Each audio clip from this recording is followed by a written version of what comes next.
Good evening, virtual audience, and welcome. Thank you so much for joining us tonight.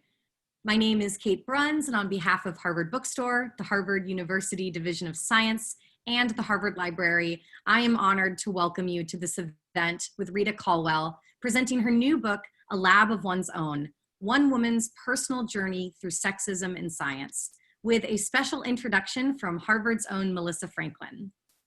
Tonight's event is the latest installment in our Harvard Science Book Talk series, which works to bring the authors of recently published science-related literature to our Cambridge community and beyond.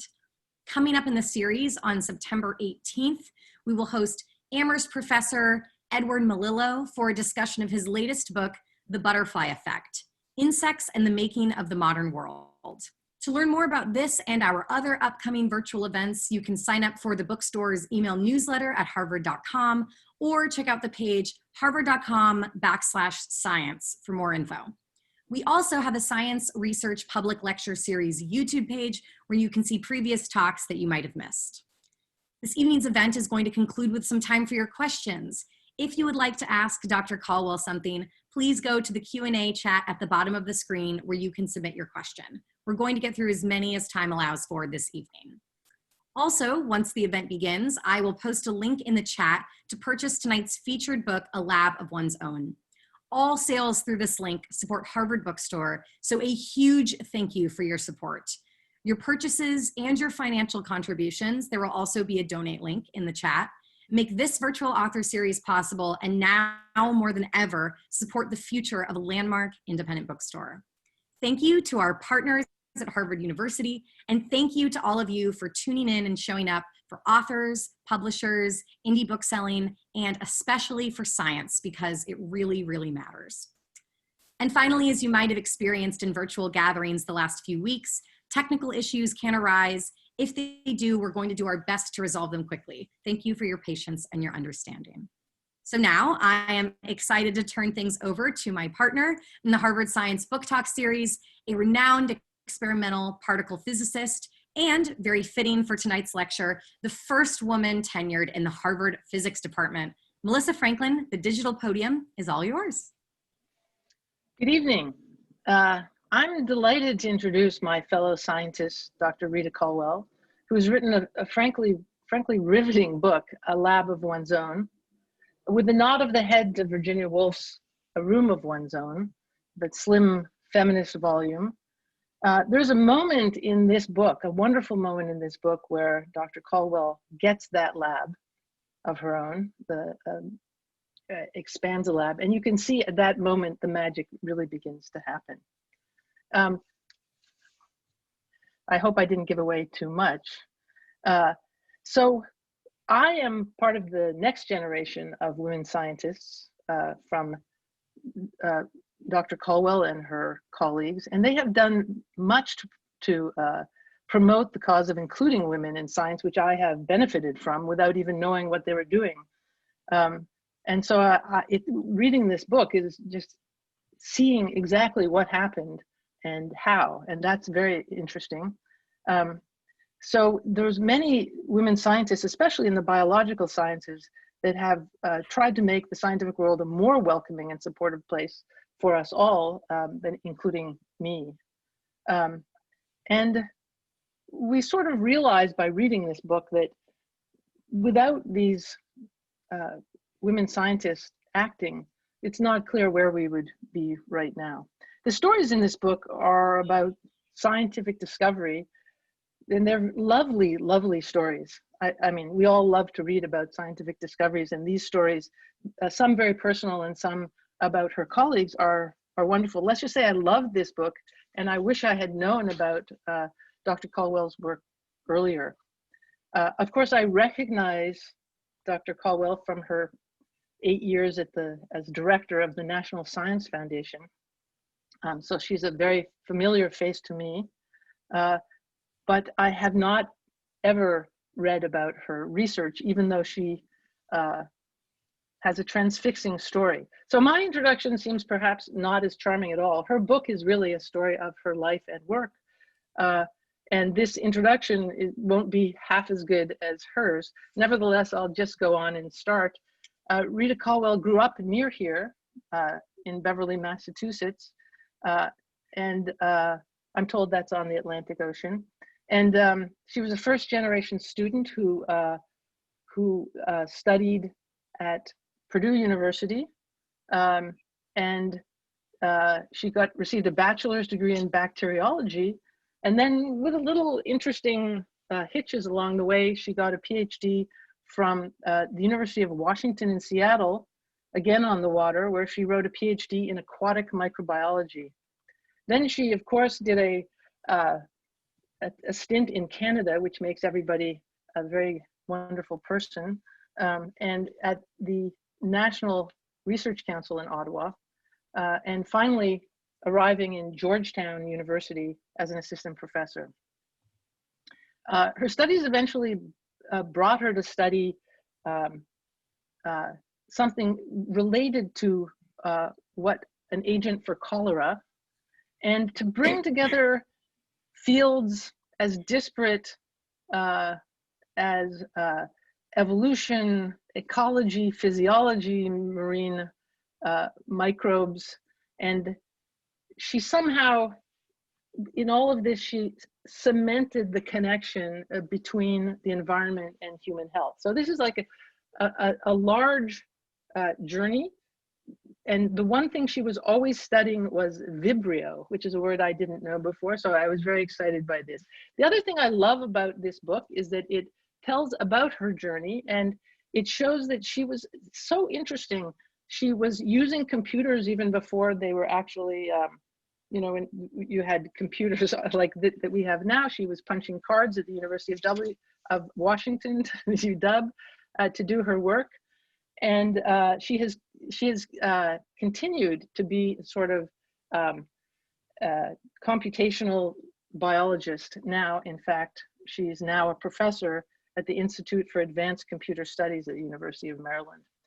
She left Georgetown to go to University of Maryland, where she was for many, many years doing her work. And she is a member of 5 national academies, including the one in this country. She has the National Medal of Science.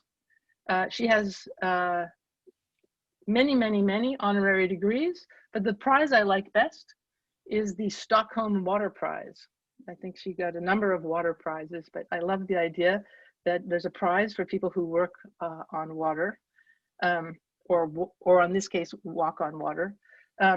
She has had numerous presidential level posts in scientific associations. So she's a master administrator, and she is still working, and she is still a professor at University of Maryland, and also at Johns Hopkins University. So please welcome Professor Rita Colwell. Thank you so much, Melissa, for a very, very kind introduction. I thought that it would be probably interesting to the audience if I commented a little bit about how I came to write the book, because this is the first book that is not really a strictly scientific treatise or lab manual or something about some particular scientific subject. It's really about just not my life, but also many other women who went through science and struggled despite setbacks of various kinds. So I started out about 5 or 6 years ago thinking it was probably a good time to write about cholera. I'd been studying cholera, well, really since my graduate student days, although I didn't know it at the time. I was studying Vibrios, and Vibrio cholerae is the causative agent of cholera. So I thought it would be a good idea to kind of tell this story. Fortunately, I got a phone call from a person who was to be my co-author, from Sharon Birch McGrain. She had called and said she would like to write a story about, or a book about, my cholera work. Well, that seemed very, very fortuitous. And so we began the collaboration. Now, in writing about cholera, the book rather devolved into the story of women in science, because my own trajectory from undergraduate all the way through to my current work now really is almost a kind of strange path through many different venues and many different patterns. It wasn't a direct, that I knew exactly what I wanted to do from the time that I was born. I wish it were that simple. It wasn't. In fact, when I was in high school, I decided I did want to be a scientist or a physician, but I was told quite bluntly by the science teacher that girls don't do science. Think of something else. And my chemistry teacher actually refused to write a letter of recommendation to university. I did apply to several colleges, including Radcliffe, and I was accepted. But if I had gone to Radcliffe, I would have had to commute. The scholarship was limited and would not have covered room and board and so forth. And my sister, an artist, had taken a position at Purdue, an interim position to teach art, but she had met a very handsome Dutch physicist whom she married. So she was at Purdue and suggested, why not apply to Purdue, which I did, and received a complete scholarship that covered everything: room, board, books, tuition, and I immediately chose to go to Purdue. Of course, my history professor, who was a Harvard graduate, could not understand why I would turn down an Ivy League, especially Harvard, to go to a Midwestern engineering school. But I have to say, I've never regretted it. I've learned so much during my stay at Purdue, and even more to the point, I started out, of course, in chemistry, thinking that would be something I would do probably out of stubbornness, since my chemistry teacher said girls couldn't do chemistry. He was probably right, because there were so few women professors of chemistry in the United States at the time that chemistry was not, and still remains, a bit of a challenge for women in science. But in any case, I started out in chemistry, but the classes were huge. There were 200, 300 students, and if you were late to class, you would sit in the back and you could barely see the blackboard. Never mind even the professor at the in the huge auditorium. But I discovered bacteriology. There was a wonderful woman professor at Purdue. She was a rarity, probably one of the few full professors at that time. This is in the 50s, teaching as a full professor in a major university. She was an amazing teacher, and I immediately became fascinated by the subject of bacteriology and bacteria. And with the encouragement of my then roommate, Marilyn Miller, who eventually became a pediatric ophthalmologist and went on to medical school and continued her career. She convinced me that perhaps I ought to think about science and perhaps even consider medicine. So I applied to medical school, was accepted at the 3 that I applied to. But what happened in my senior year in March, just a few months before graduation, I went out on a date with a very handsome 6'2" graduate student who was just finishing his first year. Well, it was love at first sight. We were married 2 months later. And so in order for Jack Caldwell, my husband of 62 very happy years, for him to finish, it meant that I probably should stay on at Purdue, at least to do a master's, while he would then do a master's, and we'd go on together, I to medical school and he to graduate school to finish his PhD. He was accepted at the University of Washington in Seattle, and I applied to the medical school and was accepted. But then I got a second letter saying, oops, in order to be accepted to medical school, you have to be a legal resident of the state of Washington or of the Pacific Northwest, that is Vancouver, British Columbia, or Idaho, or Oregon. Of course, I wasn't any of that. So I for the interim, I thought, well, I will do graduate work and then move into medical school at the University of Washington. Well, as it turned out, I ended up doing my PhD, ending up in marine microbiology, a brand new field just being started by my professor, John Liston, who had arrived from Scotland just that year to start this new program in marine microbiology. Now, it sounds odd that, that we'd be starting a new program when today marine microbiology is practically au courant. Everyone who does microbiology is interested in or knows something about marine microorganisms.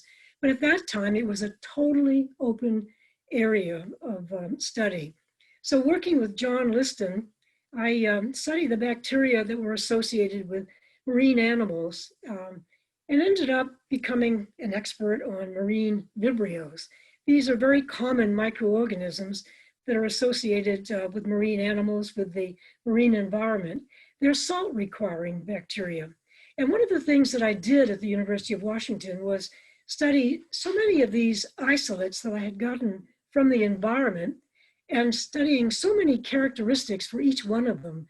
In other words, I studied about 100 different characteristics, ability to ferment carbohydrates, to utilize proteins, to do a variety of interesting enzymatic capabilities, that in order to handle the data, I decided to use what was then a brand new computer at the University of Washington, located in the attic of the chemistry building.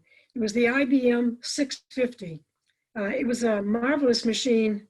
Of course, today we realize it has the computational capacity of about a microwave, I suppose. But at the time, it handled my data rather well. And interestingly, you had to program it yourself. There weren't any programmers and there weren't any courses in programming either. Fortunately, in my husband's lab in the chemistry department at the University of Washington, there was a chap, George Constabaris, who had come in from industry to do a postdoc with George Halsey, professor of chemistry at the University of Washington, with whom my husband was working as well. And George Constabaris took me under his wing and he taught me how to program the IBM 650 to analyze my computer data for my microorganisms. So in essence, I wrote the first computer program in 1960 at the University of Washington to analyze microorganisms. Of course, at that time, we were just analyzing phenotype, that is their ability to ferment carbohydrates or to utilize proteins, etc. And it was coded, and then we calculated similarities and developed a primitive evolutionary matrix. Of course, nowadays it's highly elegant, and we work with high-speed computers, and we're able to do some extraordinary kinds of analyses of the evolution of microorganisms, well, of life in general, using computers. But that was my start back in the 60s at the University of Washington, starting this new field of marine microbiology.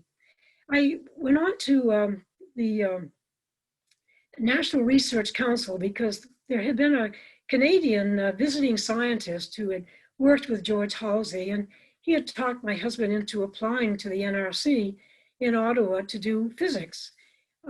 I applied because, of course, I was going to accompany my husband to do microbiology. And we both were accepted and received fellowships, letters announcing that we were awarded National Research Council of Ottawa fellowships. However, I got a second letter. My letter said, oops, because of nepotism rules, we're not allowed to have husbands and wives both holding fellowships. Of course, now you can, but this was in the 60s. So very upset, I went to talk to John Liston, and he said, well, he said, why don't we just apply for a grant?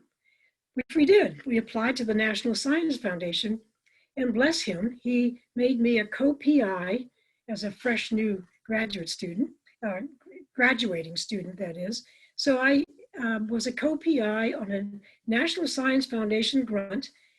He talked the chairman of the dean of the school into appointing me as a research assistant professor and then granting me leave of absence. So I was off to Canada with my husband, who had an NRC fellowship. And of course, Dr. Gibbons, with whom I did my work in Ottawa, had offered me free access to his stockroom. I could rate it, and he had provided space for me to do my work. So I arrived at the National Research Council as a visiting assistant professor from the University of Washington with my own NSF grant. I think this is where I must say that despite the difficulties of being a woman scientist, it really helps to have a wonderful mentor like Dr. John Liston of the University of Washington, who paved the way for me to have a start in the field of science. And arriving at the NRC, being able to work there for a couple of years, Jack and I, he on his postdoc with Jim Morrison in low temperature physics, and I working with the group in applied biology with Norm Gibbons working on halophiles, we were able to publish a lot of papers, do a lot of work. And then we moved on. Jack received an appointment to the National Bureau of Standards in Washington, D.C., now known, of course, as the National Institute of Standards and Technology. So I applied for a position in Washington and was fortunate enough to be able to land a job teaching at Georgetown University with Dr. George Chapman, who had just been appointed chairman of a new graduate department of biology in a newly constructed building on the Georgetown campus. Of course, now that building is being torn down, but this was again in the 60s. So we moved into a new facility on the Georgetown campus where I carried out my research. By this time, I had become pretty well known for the work on Vibrios. And so it was very fortunate to be in Georgetown University near the Chesapeake Bay, because the Chesapeake Bay then became my laboratory. And amongst various discoveries that I made was the fact that Vibrios were very common in the estuarine environment of the Chesapeake Bay, just as they were in the harbors around Washington, around Seattle. And so at this point, I had become really, I suppose, an expert, you might say, or at least well-trained in Vibrios, this special group of organisms. Now, the type species, the reference strain, is Vibrio cholerae. That's a bacterium that causes Asiatic cholera. And when I gave a talk at the George Washington University to the local American Society of Microbiology, sitting in the audience was Dr. John Feely from the NIH. And he said, Dr. Colwell, why don't you study the cholera Vibrios? And my reaction was, well, I don't have a laboratory to handle pathogens. And his response was, well, unless you plan to drink the culture, it's perfectly safe to use in a BSL-2 or BSL-3 facility. And BSL-2 was a lab that I had at the time. That is, I could use microorganisms that were not respiratory agents, but simple enteric pathogens such as Vibrio cholerae. So that is how I got started on working with cholera. John Feely sent me about a dozen cultures. They arrived in the mail. I put them in the refrigerator. It was pretty busy, and that's how we stored cultures. And a week later, I got around to making the medium to grow these cultures, and I took them out of the fridge and I transferred them to the agar plates, and they wouldn't grow. 2 or 3 days, 4 or 5 days, they didn't grow. I called John, I said, John, I don't think those cultures survived transport. He said, you put them in the refrigerator. Well, I said, yes, that's where you store cultures. He said, but not Vibrios. Vibrios, like bananas, don't belong in the refrigerator. Well, that was my first clue. This was interesting. Don't belong in the refrigerator? That's curious. But that was the beginning of my discovering that Vibrios go into a dormant stage, which is very difficult to coax them out of.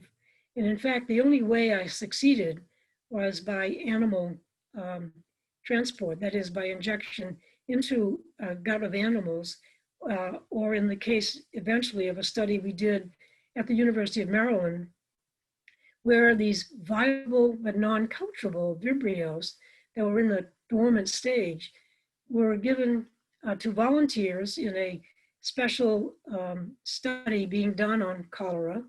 And we were able to demonstrate that these bacteria would revive in the human gut and become again infectious. Of course, we had used attenuated Vibrio cholerae without the pathogenic properties, so that the individuals who were volunteers would shed the live bacteria but would not be ill from the disease. So that was one of several discoveries that we made over the years. And I ended up doing most of my work in Bangladesh. I was invited to go to Bangladesh because of the work I had done. And there I essentially fell in love with the country. I have worked in Bangladesh every year since. I now am on the board of trustees of North South University, a new private university, and I've helped them develop a genomic sequencing facility. And I'm very proud to say that we've published 3 papers already from that laboratory, that new laboratory in Bangladesh at North South University, where they now have Illumina sequencer and they're able to do DNA sequencing.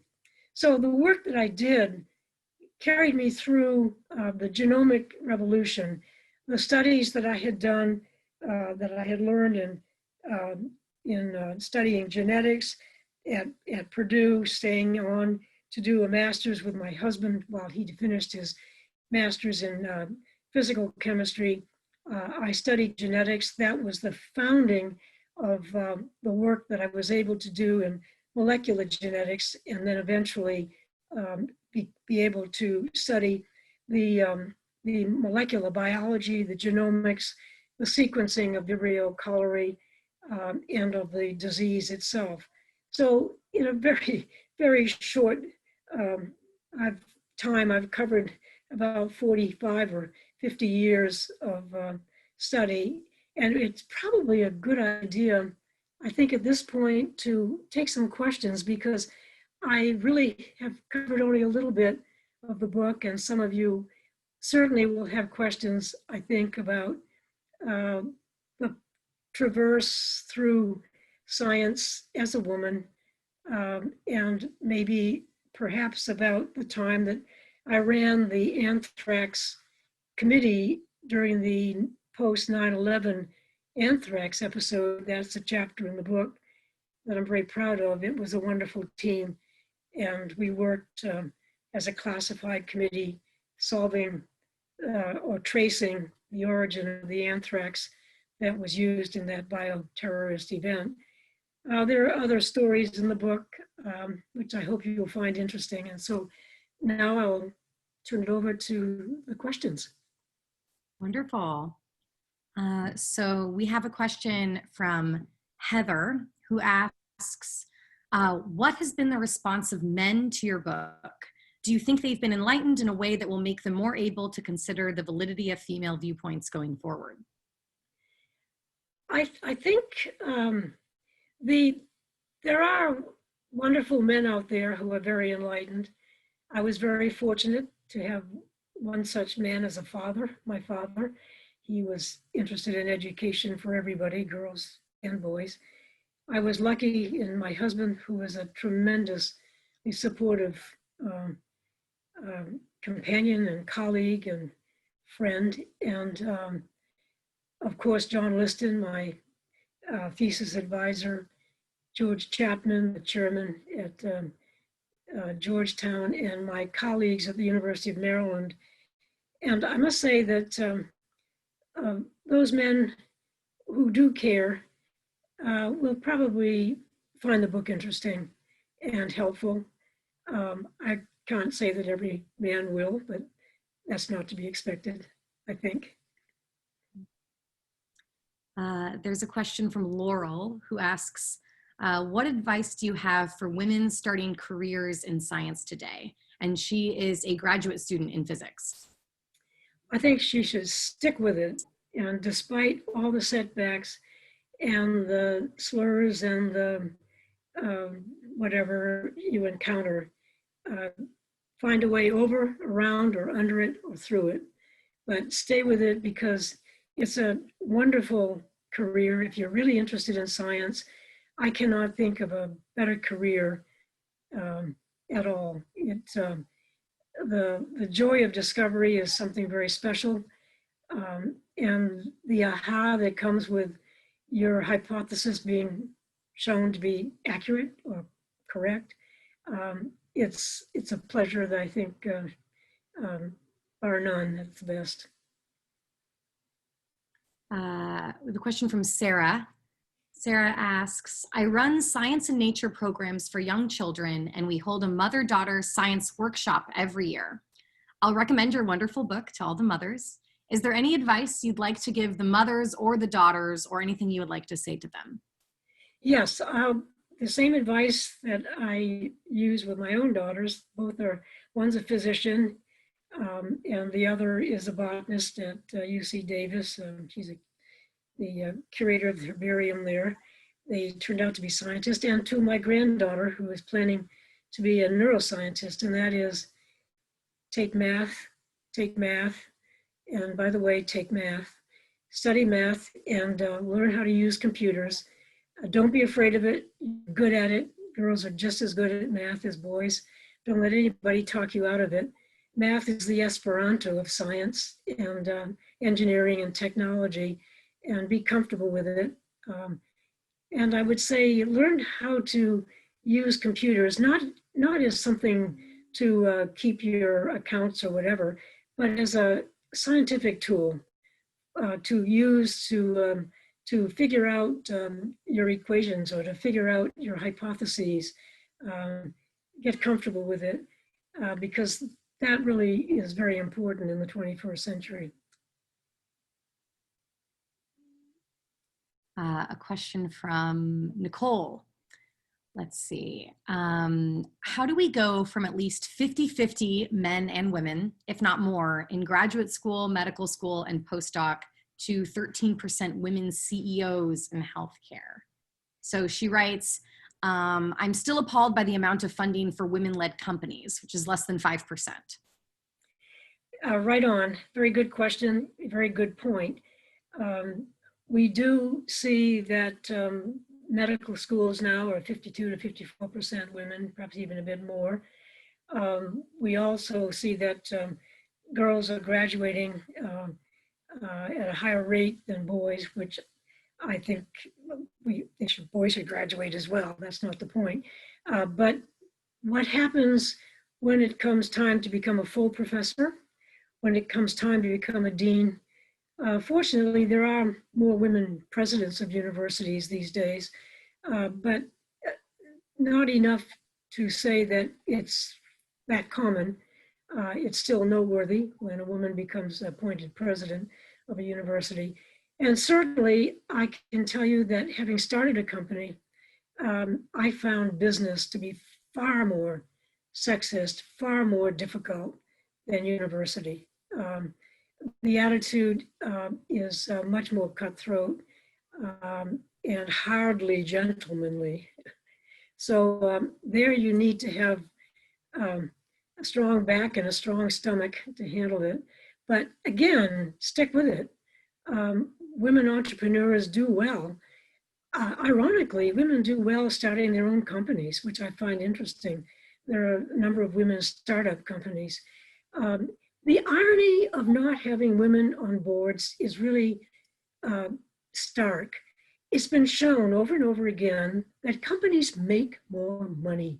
They're more profitable if they have 3 or 4 women on their boards. Not just one token, but 3 or 4 women, because let's face it, at least half the population are the purchasers of whatever it is you're producing. So they're the folks who are buying your product, and understanding how to make products more attractive to more than And women are 52% of the population. We happen to be a bit more hardy than men. So when you have that proportion of the population as your clients, your customers, those to whom you sell your products, it makes sense to have them represented on your board. You have so many good questions here. Nicole is a PhD student at Boston University, and she says, how has Professor Caldwell dealt with comments that diminished her work because of being a woman? Did she have a comeback? Did she sidestep, ignore? I just made it through. If rebuffed or if insulted or if told, don't bother your pretty little head, when I'd rather have had someone say, what a great idea you've got, I just persevered. I know that it's tempting to perhaps break down in tears and go off and hide in a corner. I just kind of got stubborn. And it just made me more determined that I would succeed and that I would find a way, that perhaps that particular path and that particular route might be blocked, but there would be another way and another route. And as I describe in my book, I started out going to medical school, met my husband, did a master's in genetics, which turned out to be very fortuitous. I went to the University of Washington expecting to go to medical school, studied microbiology, found out when I arrived that I had been recommended to work for a professor in the botany department. And when I was advised in the microbiology department by the advisor asking me about with whom I should work, I said, well, I should work with Dr. Roman, my professor suggested. And of course, the immediate response was a very stern, unhappy look on the face of the professor. And I thought, what have I done? And it turned out that that professor and Dr. Roman hated each other. So I immediately made enemies my first day arriving at the University of Washington. But I got through it, and I ended up working with John Liston, as I've just described, and that was positive. So all the way through things, you can make pretty good lemonade out of some lemons. I love this question. How would you advise young faculty preparing to take or return from maternity leave? I think what is very important to do is make sure that you're not saddled with all the dog's body work. That is the library committee, the lab safety committee, the introducing new students committee, every other committee under the sun, because you're the only woman in the department. Stand firm and select those that are really of interest and do one or two, but make sure that you don't become overburdened unfairly while the guys get on to do their research. And I think it is also important to have help. I really love the Nobel laureate the German Nobel laureate who used her Nobel Prize money to fund women to provide for housework and childcare. She gave fellowships, not for tuition, but to provide women with funds so that they could work, take care of children, and still do their studies. I think that's something that is really badly needed. And if I have a cause right now, it's for childcare, universal childcare. I think that is the biggest stumbling block for children and for women. Let's see. We have a question from Harvey, Harvey asks, so we've talked about this a little bit, but this question is near to my heart too. So less than 20% of PhD physicists are women. What can be done to increase the percentage? And I actually, when I was an undergraduate, I also studied physics, but I was one of two girls in my 26-person class, and I was just miserable. And so I ended up dropping physics to study something else. So I would be interested to hear what your ideas for retention are. Yeah. I think what's really important is that girls, women have to find a posse. Yeah. What do I mean by that? You have to find kindred spirits, and they're out there. And it can be another woman faculty member, it can be fellow students. But when you have a posse, when you have someone to whom you can unburden the woes of being the single or the one of two physics majors, it helps a lot. Plus, I think the physics field in general, the American Society of Physics, AIP, and the physics societies work really hard to encourage women to go into physics. I think it's less of an ordeal now, certainly than it was when I was a student back in the 50s and 60s. There you were really, really strange and unusual. Now I think there's encouragement, and you should seek it out. You should not feel afraid to do that or embarrassed to do that. In fact, one of the programs I started at the National Science Foundation was the Advance program, which it has a different name now, I think, but this was funds to enable women to study science, to have access to fellowships and creative work in the fields of science. And it now allows groups of women who have funds from the advanced program to have regular dinners and social events, as well as scientific events where they can get together and not feel ostracized or unusual, but to be with other women from other departments on the campus. And I find I've gone to visit USC, for example, and I was delighted that the engineers and the physicists and the chemists and the biologists and the women faculty got together for lunch and for scientific discussions and so forth. And that's I think, how you get around the problem of being the one and only. An anonymous attendee asks, what prompted you to write this book at this point in your life? What was your experience writing it as opposed to scientific texts? I had reached an age and stage in my career where I could say what I thought without any recourse or any embarrassment. So that's exactly what I did.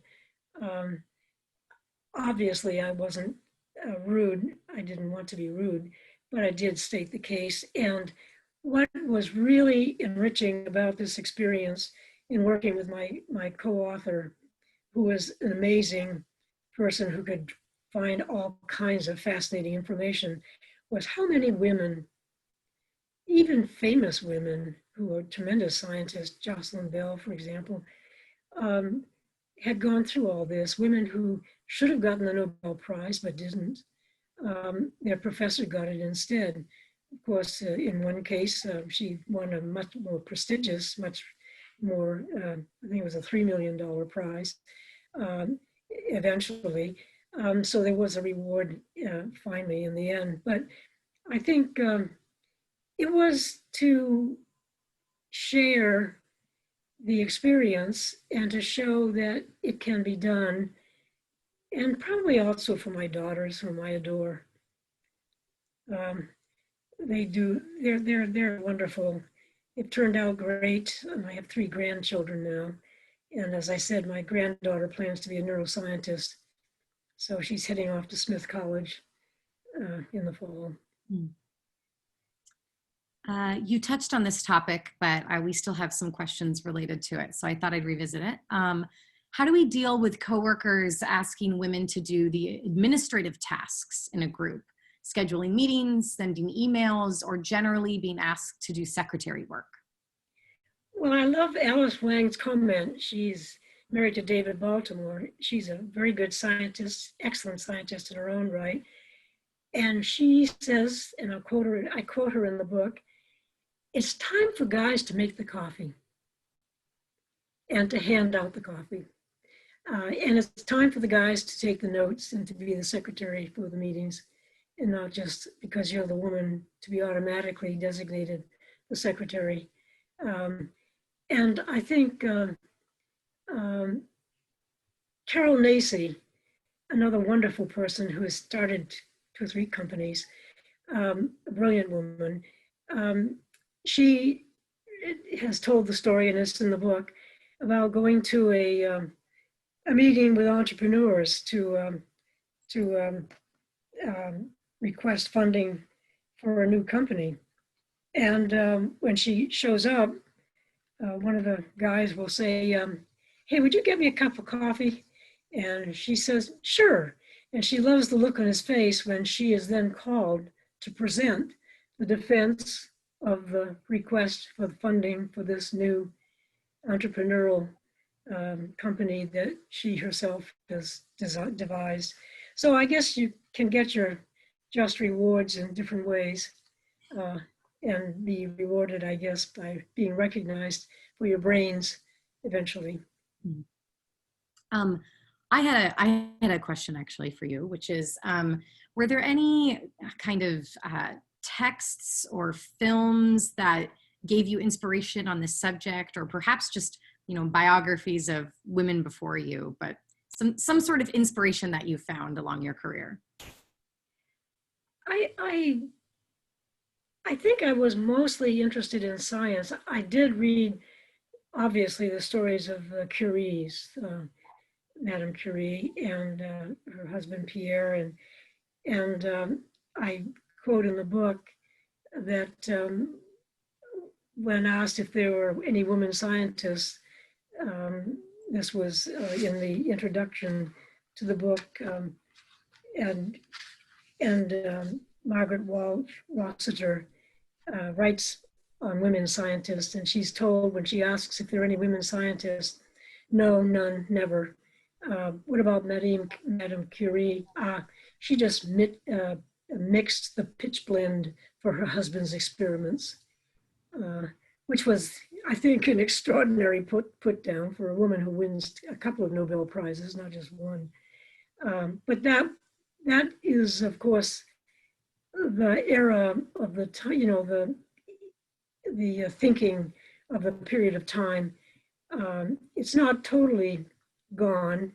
There are still some, I guess, hibernated men who might think the same, but I don't think too many still exist. Yeah. We have a question from Maya who says, I'm a mom of 2 on my second year studying chemistry.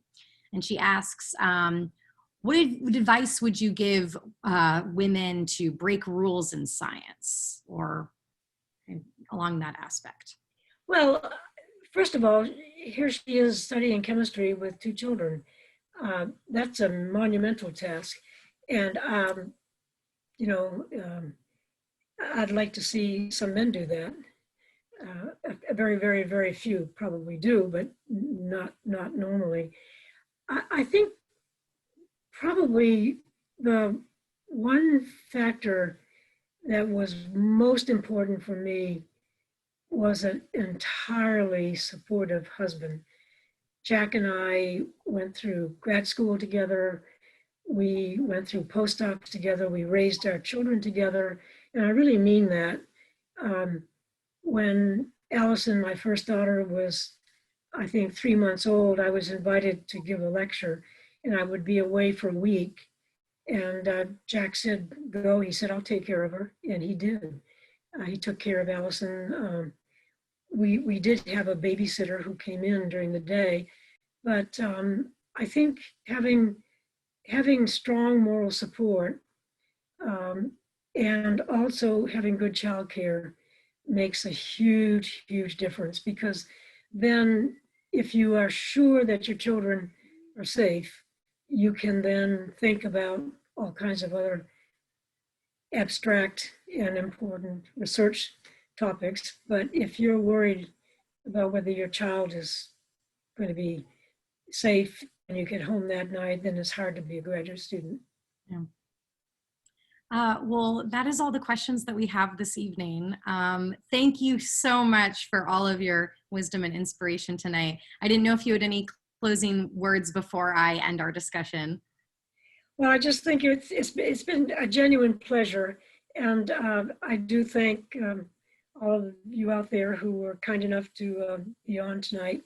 I hope that I've been able to share a bit of wisdom and a bit of advice. Science is a wonderful, wonderful career, and I thoroughly recommend it. Engineering too, science, engineering, technology, mathematics, great fields for women. Go for it. Well, thank you once again, Dr. Caldwell, for your time in this lovely event. And thank you to everyone out there for spending your evening with us. Please feel free to learn more about the book and purchase a lab of one's own on harvard.com. On behalf of Harvard Bookstore, the Harvard Division of Science, and the Harvard Library, all here in Cambridge, Mass. Have a good night, keep reading, and please be well. Take care. Thank you.